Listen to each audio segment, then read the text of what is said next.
Hello বন্ধুরা, কেমন আছো সবাই? আশা করছি সবাই খুব ভালো আছো। আমিও বেশ ভালো আছি। তো চলো, গতকাল বাজার থেকে এই যে বড় একটা 2.5 কেজি ওজনের কাতলা মাছ নিয়ে এসেছিল। আর এখানে দেখো কতগুলো পিস হয়েছে, আর মাছটা একদম ফ্রেশ আর টাটকা মাছ। এবার কিছুটা মাছ রেখে দেবো, আর অল্প কিছুটা কয়েকটা পিস আর কি রান্না করবো, যেহেতু আমাদের ছোট ফ্যামিলি, ওই জন্য কিছুটা মাছ রেখে দেবো। এই যে এই মাছগুলোই নিয়েছি। আর এখানে দেখো এই যে দেশি বড়ি, এই বড়ি দিয়ে টমেটো দিয়ে আর আলু দিয়ে মাছের ঝাল বানাবো। এটা আমার নিজের থেকেই রান্না করব, কোনো আমি রেসিপি দেখিনি, তবে মন চাইলো সেটাই আমি আজ রান্না করব। তার জন্য গ্যাসে কড়াইটা বসিয়ে দিয়েছি, দিয়ে গরম করে দিয়ে দিয়েছি তেল। প্রথমেই বড়িগুলো লাল লাল করে সুন্দর করে ভেজে তুলে নেব। এই যে হয়ে গেছে দেখো বড়িগুলো। এই বড়িগুলো খেতে ভীষণই ভালো লাগে। একটু দেশি বড়ি, দোকানের যে বড়িগুলো ওগুলো তো শুধু ডালের, আর বাড়িতে বানানো বড়িগুলো খুবই ভালো হয় খেতে, তাই না? ওই বড়িগুলো তুলে নিয়েছি, আর এদিকে নুন হলুদ মাখিয়ে রেখেছিলাম মাছগুলো, সেগুলি মাছগুলো এবার কড়াইতে দিয়ে লাল লাল করে ভেজে নেব। যে মাছগুলো দেখো এপিট ওপিট করে লাল লাল করে আমি ভেজে নিয়েছি সমস্ত মাছগুলো। তারপরে ওই কড়াইতে আমি টমেটো, কাঁচা লঙ্কা, গোটা জিরা, তেজপাতা দিয়ে ভালো করে মশলাটা কষিয়ে নিচ্ছি। আর এদিকে রেখেছি সমস্ত গুঁড়ো মশলা, একটু আদা বাটা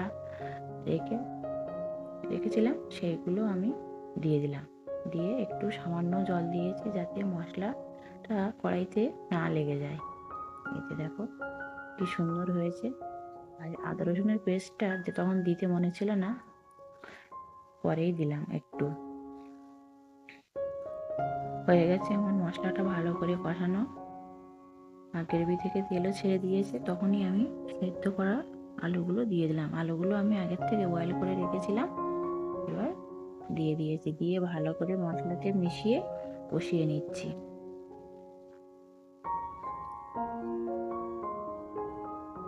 হয়ে গেছে আমার ভালোভাবে আলুটাকে কষানো। এই যে দেখো হালকা হালকা তলায় তেলও ছেড়ে দিয়েছে মশলা থেকে। আর আমি এখানে একটু কাজু পোস্ত একসঙ্গে বেটে রেখেছিলাম, এখানে 2 চামচের মতো দিয়ে দিলাম, যাতে গ্রেভিটা একটু ঘন হয়। দেখো একদম পুরো পারফেক্ট হয়ে গেছে আলুটাকে কষানো। এবার আমি এক সাইডে জল দিয়ে রেখেছিলাম, পরিমাণ মতো জল দিয়ে দিলাম। যেহেতু বড়ি রয়েছে একটু হালকা ঝোলই করবো, কারণ ওই বড়ি দিলেই ঝোলটা টেনে নেবে। এবার দেখো ঝোলটা ফুটছে, আর আমি সেই সময় মাছ আর বড়িগুলো দিয়ে দিলাম। এই যে ভেজে রাখা মাছগুলো দিয়ে দিচ্ছি। তোমাদের কেমন লাগলো ভিডিওটা অবশ্যই কিন্তু কমেন্টে জানাবে। যদি ভালো লাগে একটা লাইক, কমেন্ট, শেয়ার করে পাশে থাকবে। আর ভালো লাগলে অবশ্যই একটা কমেন্ট করবে, যাতে তোমাদের পরিবারে যেতে পারি। এই যে দেখো সব হয়ে গেছে। আমি এবার উপর থেকে একটু ধনেপাতা দেবো, একটু গরম মশলা দেবো, আর একটু সামান্য নুন কম ছিল, আমি মুখে দিয়ে রেখেছিলাম খেয়ে, এই জন্য একটু সামান্য নুনও দিয়েছি। আর উপর দিয়ে এই যে গরম মশলা দিয়ে দিচ্ছি।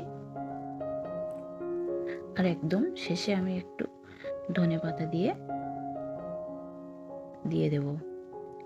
যাই হোক বন্ধুরা, ভিডিওটা আজ এই পর্যন্তই, আর বেশি বড় করলাম না। আর তোমরা সবাই ভালো থেকো, সুস্থ থেকো, সাবধানে থেকো। দেখা হচ্ছে অন্য কোনো ব্লগে। ততক্ষণে সবাই খুব ভালো থেকো, সুস্থ থেকো, সাবধানে থেকো। আর ভিডিওটা কেমন লাগলো অবশ্যই কমেন্টে জানিও। এই যে ফাইনালি হয়ে গেছে আমার কাতলা মাছের রেসিপি। আর ছেলের জন্য এক পিস মাছ রেখেছিলাম।